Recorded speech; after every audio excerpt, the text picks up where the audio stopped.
Bonjour à toutes et à tous, alors nous sommes chez Guy Delfino, un ami à moi, donc je suis Cyril, je vais vous le présenter car il est musicien, il donne des cours de chant, de musique et d'informatique. Donc nous sommes à Serran, dans le Morbihan, 56 460, donc je vais vous présenter Guy, ce personnage. Voilà, donc nous rentrons chez lui, bienvenue chez Guy.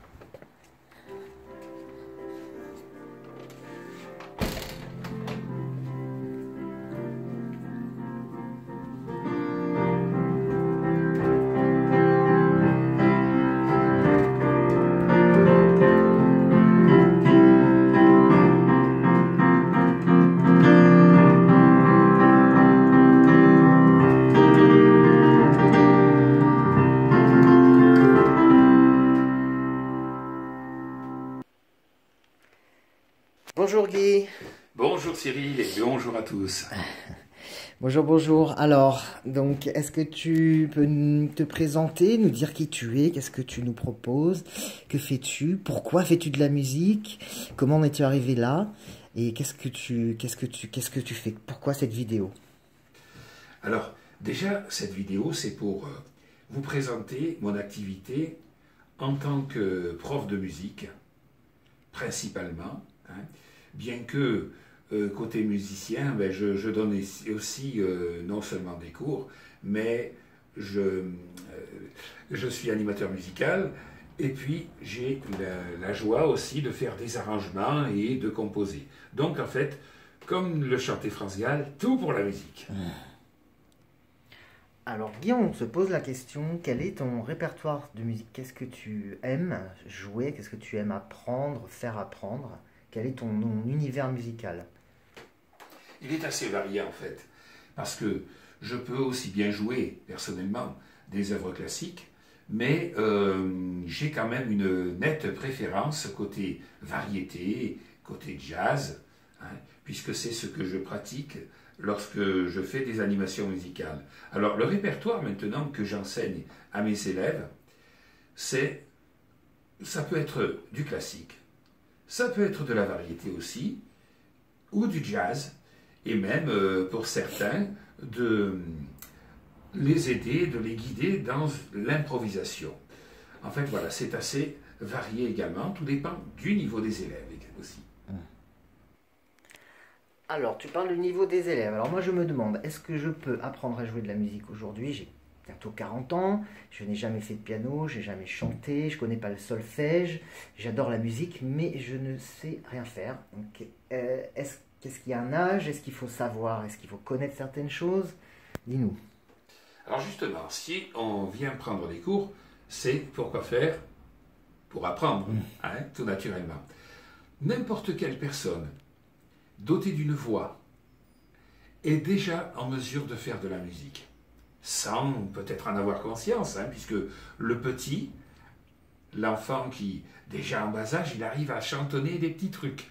Bon, après, plus tard, vers 3 ans, 4 ans, 5 ans, il va reproduire un petit peu des mélodies qu'il entend, il va chantonner, et toujours sans savoir qu'il fait de la musique. Et plus tard, c'est pareil. Il y a des adultes qui sifflotent, des airs qu'ils ont connus, et même qui improvisent sans forcément savoir qu'elles sont en train de pratiquer un art qui est merveilleux. Alors en fait, moi, pour les cours que je dispense, ils commencent à l'âge de 7 ans à 77 ans et plus. Alors moi, je viens chez toi pour apprendre à chanter ou pourquoi pas à faire du piano. Est-ce que j'ai besoin d'un instrument de musique chez moi pour, après les cours, me perfectionner ou chanter chez moi tout seul ou faire du piano ou d'un autre instrument, puisque tu proposes diverses sortes d'instruments de musique apparemment. Oui, je propose divers instruments. Alors, l'un qu'on amène toujours avec soi, sans problème, qu'il pleuve ou qu'il vente, c'est la voix. C'est très important, hein? Donc celui-là, naturellement, on peut s'en servir à tout moment, même dans sa douche, il n'y a aucun problème. Les autres instruments, et moi je conseille quand même, pour avoir un travail assidu, pour pouvoir progresser de façon, comment dire, plus efficace, plus rapide, d'avoir son instrument à la maison. Parce que une fois que le cours est terminé, si on ne se borne qu'à travailler uniquement pendant les cours, ben, on va naturellement avancer beaucoup moins vite. Alors j'ai encore une question un peu délicate. On a parlé du solfège. Est-ce que pour toi, il faut connaître, il faut avoir connu ou il faut connaître le solfège? Qu'est-ce que c'est une note, do, ré, mi, fa, sol, la, si, do, etc. Est-ce qu'il faut déjà avoir cette connaissance? Cette connaissance, c'est très bien de l'avoir, mais ceci dit, un élève qui vient en cours et qui n'a jamais entendu parler de solfège n'est pas exclu. C'est vrai qu'avant, lorsque j'étais élève, ça fait un petit moment, hein, on nous enseignait que l'étude de la musique commençait d'abord par le solfège. Bon, maintenant je dirais que ceci n'est pas toujours le cas. Et ma façon de procéder, c'est de donner à mes élèves des notions de solfège au fur et à mesure de leur progression et de leurs besoins avec l'instrument. Voilà. La façon dont est écrite la musique, etc., c'est pas une nécessité absolue. J'ai des élèves qui ne sont pas en mesure d'ailleurs de lire une partition et ça ne les empêche pas d'avoir fait de la musique et même d'avoir pratiqué leur instrument comme le piano ou l'accordéon ou l'harmonica. Hein. Il n'y a pas de problème à ce sujet. Le solfège et l'apprentissage rébarbatif comme certains l'ont connu, c'est pas toujours, c'est pas du tout ce que je pratique. Moi, je pratique, je leur donne des notions de solfège en fonction de leur évolution et des besoins qu'ils peuvent avoir. Ok, alors Guy, donc tu donnes des cours de chant, d'informatique, de musique. On le voit, tu es non-voyant. Où est-ce que tu as appris à faire tout ça? Et tu sais tout faire? Oh là là, quelle prétention de dire tout faire. Non, en fait, lorsque j'ai appris le piano, puisque c'est le premier instrument que j'ai appris, avec bien sûr des notions de solfège qui m'avaient été inculquées auparavant, j'ai appris à l'école quand j'avais 7 ans. Et à l'époque, bien sûr, comme j'étais dans une école de non-voyants, on nous apprenait naturellement à déchiffrer au piano. Donc on devait apprendre par cœur les partitions en braille que nous avions. Ceci dit, ça ne m'empêchait pas, lorsque j'ai eu mon piano à la maison, d'apprendre et de découvrir le fait que je pouvais jouer des chansons uniquement par l'oreille. Ce qui était à l'époque très très déconseillé par les profs. Alors bien sûr, ils n'étaient pas là pour me contrôler. Vous voyez, je vous montre un exemple de désobéissance. Cet exemple de désobéissance, attention, je ne l'interdis pas à mes élèves sur ce point. Moi, à l'heure actuelle, je leur conseille de faire travailler leur oreille, de découvrir des mélodies qu'ils aiment. Hein. Je considère que c'est un encouragement à aimer la musique et c'est un très bon stimulant pour apprendre à progresser. Et après, quand on veut approfondir ces choses par le biais du solfège, de la théorie musicale, ça éveille après la compréhension. Alors je me demande, est-ce que il t'est arrivé d'avoir un élève, comme moi par exemple, hein, bon, j'ai jamais été ton élève, mais imaginons un élève qui ne savait pas lire une partition. Est-ce qu'il s'était déjà arrivé d'avoir ce genre de cas? Ah oui, oui, bien sûr. Parce qu'il y a des élèves qui sont soit allergiques un petit peu à la lecture musicale, parce que ça leur dit rien du tout, d'autres qui n'en ont pas la faculté. Hein, j'ai par exemple j'ai toujours d'ailleurs un élève qui m'a été présenté. Il venait d'une école de musique et il était atteint d'autisme. Donc c'était un autiste Asperger. Et lorsqu'il est arrivé chez moi avec ses parents m'ont dit, voilà, la prof qu'il avait, elle lui faisait jouer en montrant ce qu'il devait faire, mais maintenant elle ne sait plus quoi lui faire faire. Et cet élève, vous voyez, ça fait 4 ans à peu près, et il est toujours avec moi, et il découvre des trucs. Il découvre comment on fait pour accompagner des choses, il découvre la façon de réaliser des accords, la façon d'accompagner, de découvrir des mélodies, et il en est arrivé aussi à composer un morceau comme ça, en s'amusant. On apprend avec lui à improviser, et tout ça sans avoir aucune notion de lecture.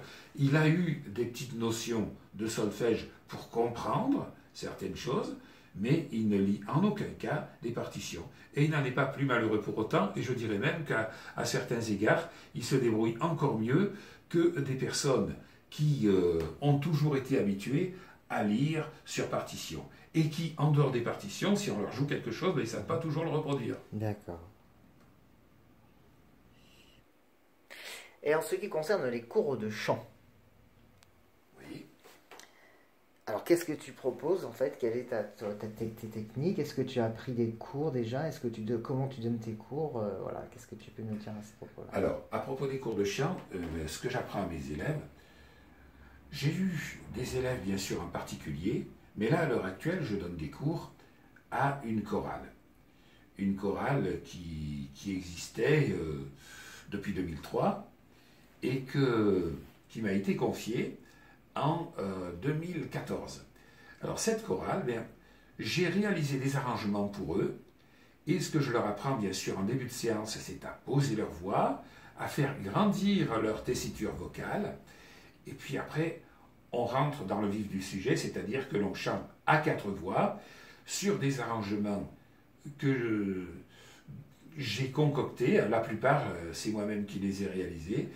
On a le plaisir de chanter à 4 voix, ça n'empêche pas, pour détendre des fois l'atmosphère, de leur sortir des conneries, et en même temps, on se fait plaisir, et on donne quelquefois des concerts. D'ailleurs, vous pourrez trouver sur ma chaîne YouTube des éléments, des chants que la chorale a interprétés.